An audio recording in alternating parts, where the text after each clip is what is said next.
ఎడారిలో సెలయేర్లు నవంబర్ 18వ తేదీ. నా విషయమై అభ్యంతరపడనివాడు ధన్యుడు.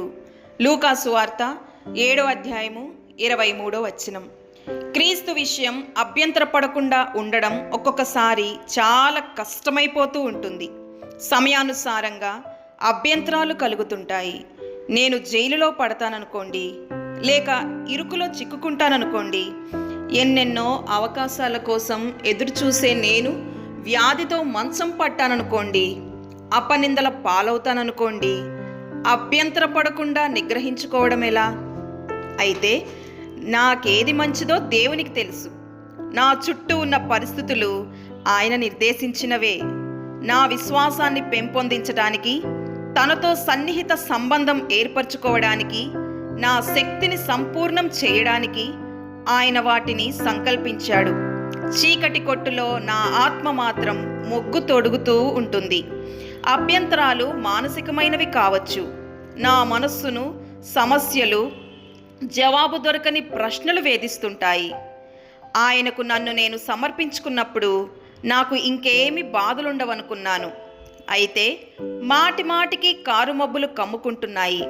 కాబట్టి కష్టాలు కొనసాగుతూ ఉన్నట్టయితే ఇంకా ఖచ్చితంగా ఆయనలో నేను నమ్మకం ఉంచాల్సి అవసరం ఉందన్నమాట. నేను చేసే ఇలాంటి ప్రయత్నాల వల్ల మిగిలిన బాధితులకు నేను మార్గదర్శిగా ఉండాలన్నమాట. అభ్యంతరాలు ఆధ్యాత్మికమైనవి కావచ్చు. ఆయన మందలో చేరిన నాకు శోధన చలిగాలులు తగలవని ఆశించాను. అయితే శోధనలు ఎదురవడమే మంచిదని తెలుసుకున్నాను. ఎందుకంటే శోధనలతో పాటు ఆయన కృప కూడా అధికమవుతున్నది. నా వ్యక్తిత్వం ఈడేరుతున్నది. దినదినం పరలోకం నాకు చేరువవుతున్నది. అక్కడికి చేరి వెనక్కి తిరిగి నాకు ఎదురైన సమస్యలన్నిటినీ చూస్తాను. నాకు దారి చూపిన దేవుణ్ణి స్తుతిస్తాను. కాబట్టి వచ్చే వాటిని రానియండి. ఆయన చిత్తాన్ని అడ్డగించవద్దు. ప్రేమగల ప్రభువును గురించి అభ్యంతరపడడం నాకు దూరమవునుగాక. అభ్యంతరపడని వాడు ధన్యుడు. అతని చుట్టూ దేవుని సన్నిధి అతని చుట్టూ ఉన్న వారికి విడుదల కలిగిస్తూ ఉంటుంది. అతని శరీరం కారాగారంలో కురిసించిన తండ్రి ప్రేమను తలపోస్తూ తృప్తిగా కాలం గడుపుతాను. అతని జీవన జ్యోతి ఆరేదాకా పనిచేసే శక్తి ఉడిగిపోయి చాలా రోజులు మూలనబడ్డ వాళ్ళు ధన్యులు.